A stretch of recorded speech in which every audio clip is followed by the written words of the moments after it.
What's going on, guys? It's your boy Scrub here, back again with another video. Hope you guys are having a great day. I know I am. Happy Halloween. I figured I would do something a little bit special today. I've got a couple of scary stories that have been sent in to me, so I thought I'd put them together in a video for y'all. They're all new stories, like none of these I've made before or anything, so yeah, happy Halloween, sit back, relax, and enjoy. Alright, so the first story that got sent in to me was this guy who was trying to scare all of his friends in school back in the day, so him and his group of friends decided to make up like a horror story about something in the area that had escaped and was going to attack people. And they were going to have one of their friends kind of dress up as this like escaped crazy person, this escaped convict, and scare everyone. And so him and this really tight group of friends start planning it, and one of them happened to have a gray jumpsuit. That'll be important later. And he says, perfect, we can take all of our friends out in the woods, do a little bonfire, start telling this story, and when we get to the climax of the story where everyone's going to be freaking out thinking there's this escaped maniac on the loose, you run through in your gray jumpsuit and everyone will lose it. And they think it's a great idea, so it comes to that Friday night. They all go out in the woods, they're building this bonfire, they get it going, and then one of them suggests the idea to tell a scary story. And the person that sent this in to me is like, oh, I have one. Have you guys heard of that guy that just escaped prison a couple days ago? And they're like, no, what happened? And he starts to tell this story of a guy that had been kidnapping all these people and keeping them in a shipping container in his backyard, and the police caught him. And apparently he wasn't sorry at all. Like, if anything, he missed locking people in shipping containers, and he escaped jail, and he always said he was going to avenge being locked up. And, he's telling it a lot more intensely. I don't know the exact story time, but everybody's slowly getting more scared. A couple people are like, dude, come on. Like, this isn't real, bro. Come on. And somebody asks, like, well, what is he wearing? And he says, oh, he's probably wearing the jumpsuit he escaped from the prison in. And when he says that, he hears rustling behind him, and he assumes it's his friend in the gray jumpsuit rushing out to scare everyone. But everyone starts freaking out, even the friends that are in on it, and it's coming from behind him. So he gets scared, and he turns around, and what he sees sends chills down his spine, because it is someone in a jumpsuit, but it's not his friend. It's like a 55-year-old man with a terrible hairline in an orange jumpsuit sprinting towards him, and when he gets to the guy telling the story, he like shoulder checks him. You know when you're walking through the hallway and you bump into somebody's shoulders? He does that to him. He knocks him down and then just sprints through the group off through the woods. And everyone's freaking out, especially the people that are in on the story, because that's not a part of the plan. And they're like, what was that? What was that? And as they're trying to figure it out, the guy in the gray jumpsuit runs up to them and is like, did you guys see the guy in the jumpsuit? I have no clue who that was. I have nothing to do with that.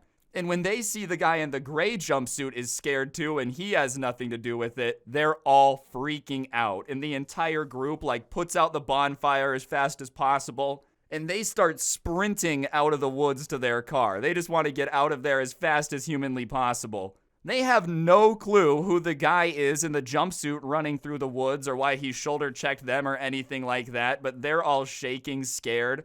So they get back to the cars and they're driving home, and in one car is the group of everyone that was in on the story. And of course, they start pressing the guy in the gray jumpsuit. They're like, come on, man, you definitely hired that guy to come scare us. Like, just be honest with us. It was hilarious, but like, come on, just be honest with us. We know you must have hired that guy. And he is as white as a ghost, just pure fear. And he's like, guys, I would tell you if I hired that dude. I have no clue who that is. And to this day, they have never figured out who the old man in the prison jumpsuit was running through the woods, like bumping into people. They looked it up on the internet and like they didn't find any escaped convicts in the area, so it's not like it was a real one, but no one has any clue who it is or why they were there. If anything, that makes it even scarier, that there's just potentially some old guy running around the woods in a jumpsuit LARPing as an escaped con. That's a very bizarre thing to get up to on a Friday night, but needless to say, they never went back there and had another bonfire.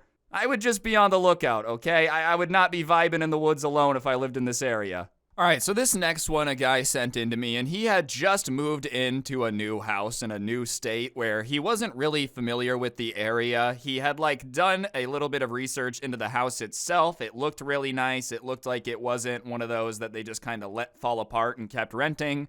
And more importantly, it was a pretty good deal, so he had decided to rent it. He only had to sign a 6-month lease. So he gets there, and the rest of the neighborhood isn't as nice as this house, but it doesn't feel like it's a bad neighborhood or anything. There's nothing that gives him the impression that it's sketchy or he should be worried at all. And he goes about moving his stuff in, and he's setting it all up, and for some reason, he just has this weird vibe, almost like he's being watched. And so he goes around the house looking for everything, just seeing if there's maybe something someone left behind, a camera or something. It's really sending chills down his spine. He just feels like he's being watched, but he can't find anything, so he just goes back to setting everything up. And after the first day of moving in, if you've ever moved before, you know there's that awkward first day where your bed's kind of set up on the floor, everything's half set up, nothing feels comfortable yet. That's kind of where he's at, but he's laying there and he can't sleep. Normally, this dude has the ability to pass out anywhere, new spot or not, but he is just really feeling paranoid, like he's scared almost. And as he's laying there tossing and turning, he's pretty sure he hears the side gate open to the backyard. You know, where if you walked up from the street up that side of the house, you could get to that back gate. It almost sounds like someone just opened it and pushed it open. And it was grass up to the gate, and then after that was a bunch of rocks. And he immediately knows that it definitely was the side gate, because after the side gate opens, he starts to hear the crunching of rocks, and it sounds like someone's in his backyard now, walking along the back of the house into the backyard. And so that freaks him out. He gets up, he grabs a baseball bat that he has next to his bed, and he runs over to the back door, which is a slider. And the backyard had a light that he had turned off because he just assumed no one was going to be in his backyard in the middle of the night. It's not like that's something you usually prepare for. So he flicks on the light so that way there's light in the backyard, and he's listening for the footsteps, and the footsteps stop. And this sliding door's there, but it has blinds on it so you can't see. And so he's just kind of sitting there waiting, listening to see if the person's going to keep coming, what they do.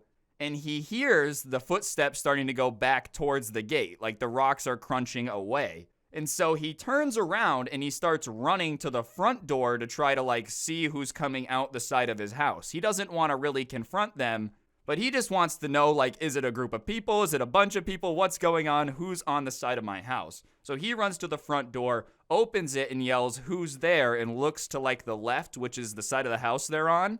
And all he sees is somebody in a black hoodie with the hood up, so he has no clue what they look like, anything about them. They could have long hair, bro. They could be bald as Mr. Clean. All he sees is just a black hoodie running away as fast as humanly possible into the night. And so he goes back inside and closes the door. It's not like he's gonna chase them. Who knows what they're up to? They were obviously willing to go sneaking into his backyard. He doesn't want to chase them and find out what they're up to. And he calls the cops just because he doesn't know what's going on. And they come over and they're like, "Oh yeah, we get calls like this all the time in this area. It's not that uncommon. It's not the greatest area." And he's kind of confused because they're acting nonchalant and he didn't know a ton about the area, but it becomes apparent as to why he got such a good deal on the rent on this place. Because apparently it's so common for people to just be trying to break into your backyard that the people come out there and they're like, "Oh, well, it is what it is. You live here." So whatever, they leave. They don't really do anything to reassure him or whatever. And he goes back inside and has to try to go to sleep. And he's still there just because he's signed the lease. There's not much he can do now, but he's just kind of been a little paranoid ever since. Any noise late at night or anything he hears, he just assumes someone's coming into his house. Which has to suck. I'm not saying it's great, but that's literally the worst luck ever. The first night in your new neighborhood, someone tries to break in and then you call the cops and they're like, "Yeah, it is what it is." Probably do a little bit more research before you sign a lease next time. At least you learned that lesson, but it's only for 6 months. It would suck way more if you were like, "Oh, this is such a great deal. I'm going to sign a 2-year lease, At least you can leave after a bit.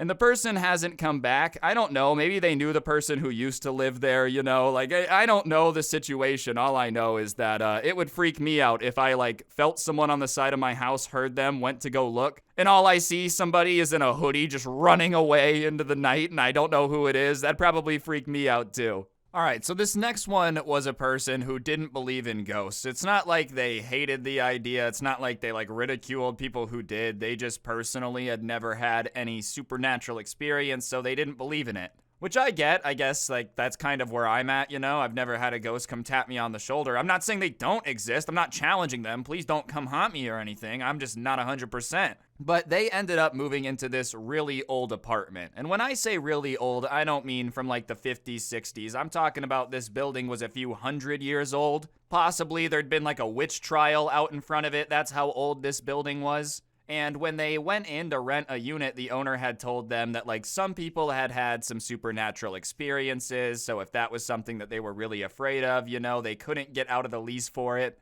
Which goes to imply that they have had people come in, rent a unit, and get so freaked out that they try to get out of their contract before. But as I said, this person didn't really believe in them in the first place, so, like, they just thought it must have been a quirky little thing that had happened before. They didn't think too much of it.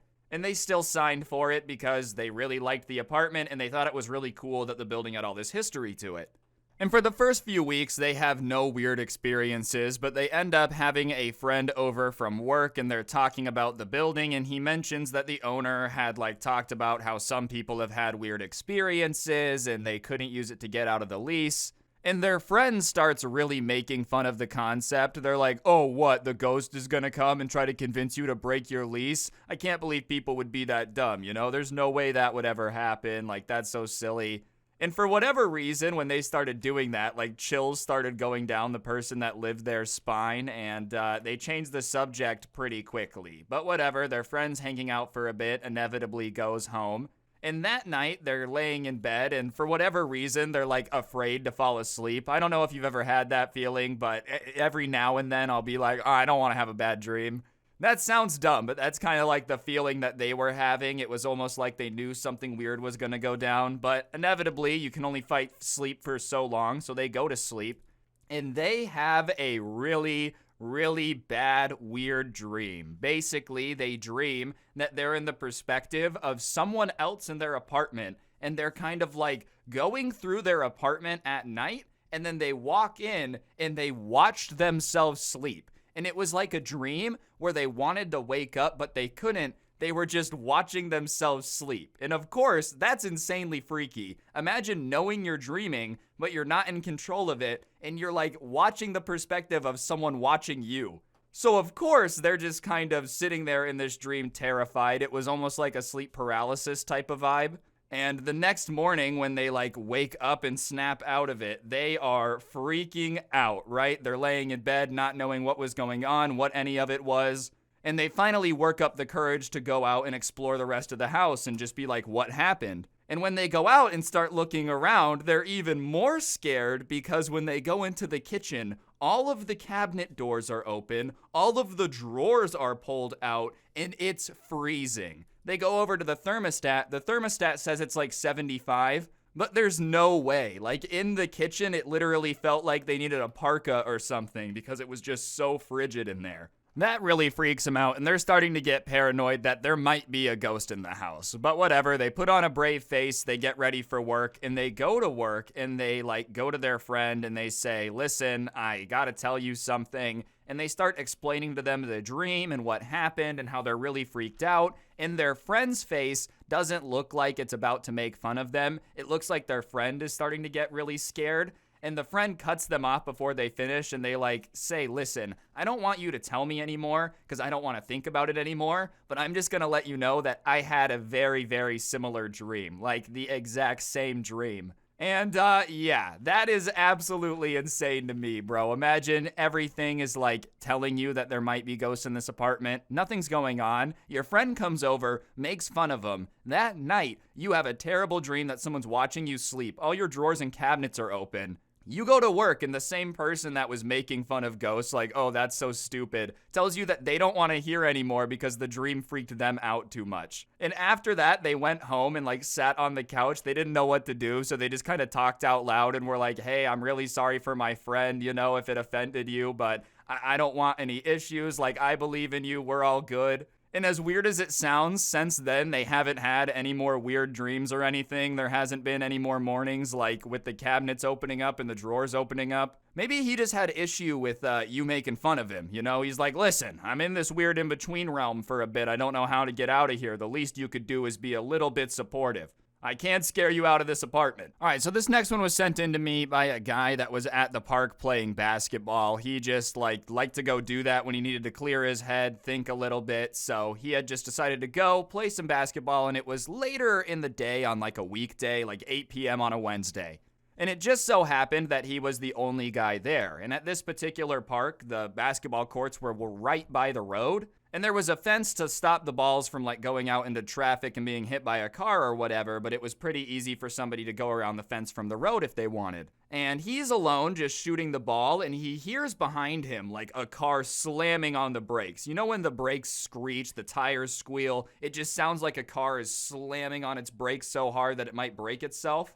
He hears that noise, and that's not something you're used to hearing if you're just like at the park playing basketball. So he turns and he sees that there's a car in the middle of the road just stopped there, and whoever's in it is like looking his direction. He can just tell that all three heads are looking at him. And he's not sure what's going on, but he just gets a weird feeling. And out of the car jumps two dudes with ski masks on, and they don't say anything. They just start sprinting towards him, and they start coming around the fence. And if you're just at the park minding your own business playing basketball and all of a sudden two dudes with ski masks start running at you, you're probably going to do the smart thing and take off running. You're not going to sit there and be like, hey guys, what's up? Can I help you? What's going on? Are you guys lost? Do you need directions? Obviously, they're not up to anything good. And if they are up to something good, then that's a stupid way to go about being up to something good. So they start getting close to him, and he takes off running. And it's evident that they're chasing him because he's running and he leaves his stuff and keeps running away, thinking that they were just going to come like steal his stuff. But instead of running over to his stuff, grabbing it, and running back to the car, when he looks back over his shoulder, they're still chasing him. So he thinks that they're there to steal his stuff, but it becomes evident that they're not there for the stuff that's there, they're there for him. So he's sprinting, and the two guys in the ski mask are chasing him. And he's probably running for like a good half mile with them just on his back. And he's zigging and zagging through a neighborhood at this point, and he finally loses them. And he's literally hopped the fence into like some random person's backyard, and he's sitting there trying to catch his breath because he's like adrenaline is pumping. He felt like he was literally just running for his life. And he finally is like, okay, I'm just gonna go like get in my car and go home, because he had his keys with him. That was the only thing that he did grab when he was running. So he gets back and he like slowly walks back to the park, making sure there's no car waiting or anything. And he gets back to the basketball court. And what he sees makes him even more scared about the situation. And it already freaks him out. Imagine being chased for like half a mile by two guys in ski masks. That's an insanely scary thing. But when he gets back to the basketball court, he looks and all of his stuff is still there. It doesn't even look like anyone walked up to it and like rifled through it to see what was going on, if there was anything worth taking. All of his stuff is there. And you might be thinking like, oh, isn't that a good thing, you know, that nothing got taken? And yeah, it's good that nothing got stolen. But then it's like, why were they coming after me? Obviously, you don't ever want to get robbed, but, you know, they charge you with a ski mask, you run away, they take your stuff, they get back in the car, they leave. Like, that makes sense. But if they didn't take anything, then what were they possibly planning for you, you know? Like, that makes him even more scared. So he grabs his stuff as fast as he can, runs to his car, gets in the car, and gets out of there. Doesn't really want to think about why they were chasing him or what was going on, but he has avoided that park ever since, which is probably for the best. I feel like if you have a chance of being kidnapped at the park, you should just avoid that park. Just a general rule of thumb. Those guys were definitely up to no good, though. Like, there's no way they were bringing him a birthday cake, you know? Like, that's not what was going on. They weren't trying to give him a prize. Sir, you're the 8,000th visitor to this website. We're here to deliver you your iPad. That was definitely not what was going on, and I think he made the right choice by literally sprinting as fast as humanly possible in the other direction. All right, so this last one is more like Final Destination-esque, but this guy was at the skate park one day, and this skate park happened to be located on a road, but it was built up on a concrete platform. So, in order to have the ramps be above the rest of the skate park, the road came up to the curb went up to like this dirt, the dirt went up like a foot, kind of in a dirt ramp thing, like with grass, and then there was about 3 feet of concrete. And the 3 feet of concrete at the top was a small pad where you would use to like drop into the ramp and get to the rest of the skate park. And because that concrete pad was there wasn't a fence or anything, because the road that was leading up to it was not a road people were supposed to be going fast on. And it was very apparent you weren't supposed to go up there because there's a giant concrete wall. Whatever, the person that sent this to me is standing up on that, like, pad thing, and they hear a car coming. And so they look back and they see a car coming a little bit too quickly, like, straight at the wall. And it pops up over the curb, keeps going, and smacks into this concrete wall at probably 15 miles per hour. Not enough to decimate the car. It's not like the person would have been very seriously injured, but it's enough to make the car get damaged and set the airbags off. It's definitely not something you want to happen to your car. And so the airbags go off, the windshield breaks, and of course the entire skate park is like, what happened? And they run over there and they start looking for the person to make sure they're okay. And this old man, not like crazy old, not like he shouldn't have been driving old, but retired old, gets out and he's like, it's fine, I'm fine. And he explains that he had just got these new, like, floor mat things off the internet, and they didn't fit right. And so when he pushed the gas pedal down, the floor mat slid and made his gas pedal stick down. And thank goodness it only got up to, like, 15 miles per hour, because that could have gotten a lot worse. But they look, and sure enough, the gas pedal is, like, stuck, depressed down. And so he calls the fire department or, like, the police, 911, whatever, like, the accident management people. And they're kind of waiting there for a bit, and they pull up and they start asking everyone what happened. And they ask the subscriber where he was standing, and he's like right there. And they have a weird look, and they're like, dude, you were probably a good like 2 feet away from being hit by that car. If that concrete little pad wasn't there, that would have ended very badly. And he hadn't really thought about it until that moment, but when they pointed it out to him, he was like, oh yeah, I definitely came a little bit closer than I ever wanted to being sandwiched right there. Hopefully this doesn't activate some, like, Final Destination voodoo or anything. Anyways, guys, I think that's gonna do it for the video. Hope you enjoyed. I don't really do a ton of the, like, less funny stories, so I thought this would be fun for Halloween. If you did enjoy, be sure to press the like button. Let me know what you thought in the comments section down below. And if you want to listen to the audio, I do post these on Spotify. Feel free to go check that out. Link down below. And, yeah, on that note, don't get anyone pregnant. If you do, make sure they're hot, and I'll see you guys next time. I'm out. Peace.